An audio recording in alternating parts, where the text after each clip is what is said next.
Hello friends, നമ്മുടെ കുന്നംകുളത്തുള്ള ഒരു അടിപൊളി തട്ടുകടയാണ് കേട്ടത്. അത് കുന്നംകുളം ഗുരുവായൂർ റോട്ടിലാണ് ഇത് വരുന്നത്. നമ്മുടെ ഗേൾസ് സ്കൂളിൻ്റെ തൊട്ടടുത്താണ് മൂസാക്കാൻ്റെ തട്ടുകട. നമ്മുടെ നാടൻ ഫുഡ്, അത് പുള്ളിയും പൊട്ടിയും കോഴിയും ബീഫും പത്തിരി, ഒരു വെള്ളയപ്പം, പൊറോട്ടയൊക്കെ ആയിട്ടുള്ള ചിക്കൻ ബീഫ് എല്ലാ സാധനങ്ങളും ഒരു നാടൻ തട്ടുകടയാണ്.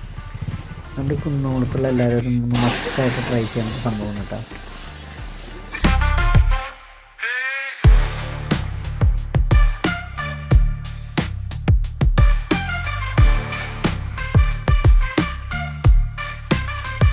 It's flaws, up off of 90s, time to explore the world.